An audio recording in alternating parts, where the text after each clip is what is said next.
worse because he or she were born to have poor vision. But one's vision gets worse normally because of the use of their eyes. In fact, I'm a pretty good example of that.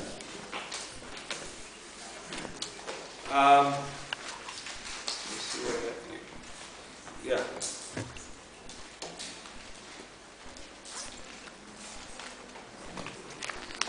So she said, I know, but Meir, you can't see. So just take a look at my lens right now, and you can understand why Fernanda and her professor of optometry told me I can't see. And that's after all the years that I worked on my eyes. Here's also a good picture. Okay. So you saw a normal lens, a lens of my ex-wife that was taken in dilation. And this is, by the way, my better eye. I was given a blind certificate by the state of Israel. I gave you the certificate. Okay. That was the blind certificate.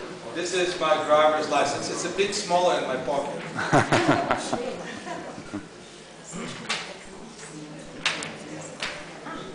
So, if you want to take an example of somebody who could not see for anatomical reason, it's me, right?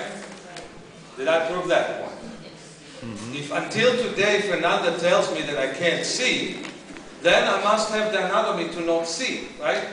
99% of my lens is scar tissue. So I shouldn't be able to see. But I can drive. Now, people ask me, how come you drive? I said, well, what's the difference? I don't see, they don't look, we're all the same.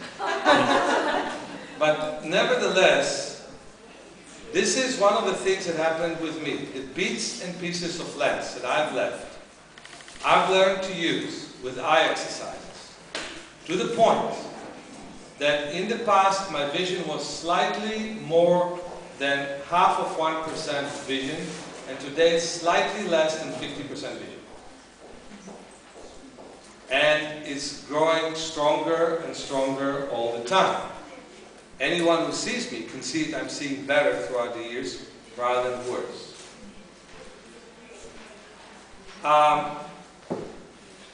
So the question is, what happened with me? And I will describe it pretty soon, but I want to tell you another case. There was a lady who came and saw me at the age of 18. And she reported to me that her right eye is blind. It can only see light and color.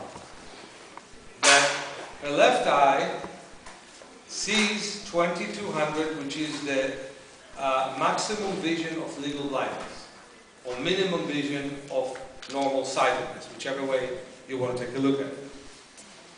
But it is the first letter on the chart.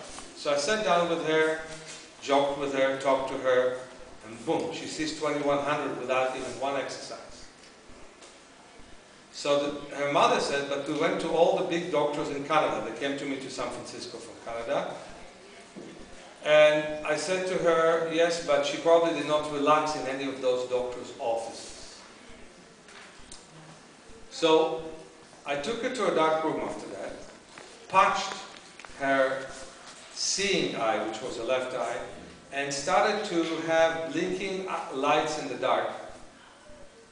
And I was assuming that we'll see some response to the light.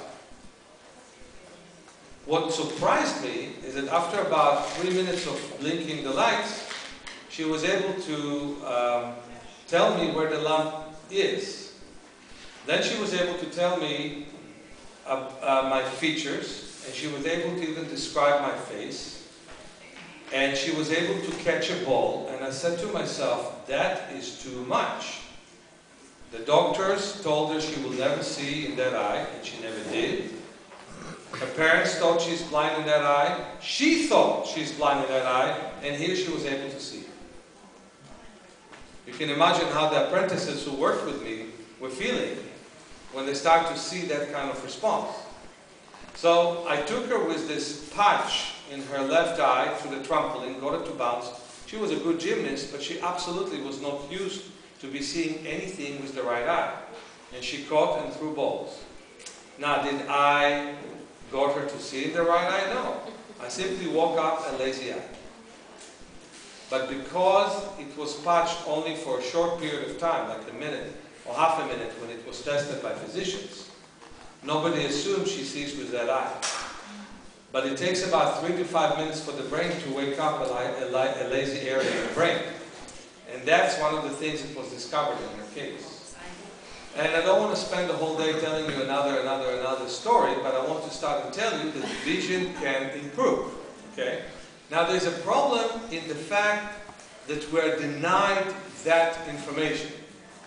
Because if you allow the eyeball to become long, and for myopia to increase and increase with time, what can happen is that your retina can detach.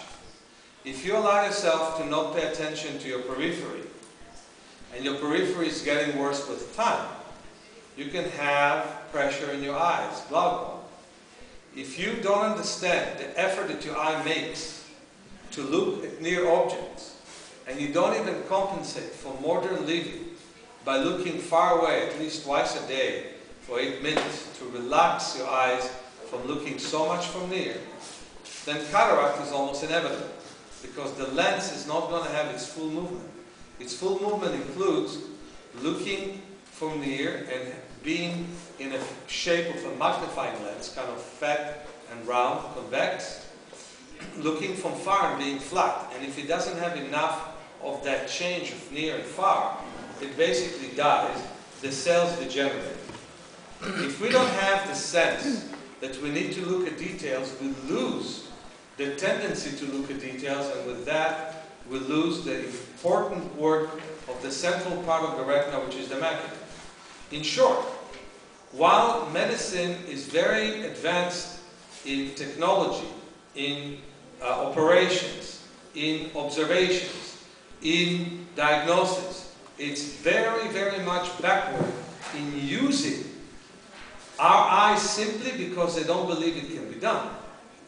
And one of the things that one should always know, and this is an old way of looking at science, is if you never ask the right questions, you never get to the right answers.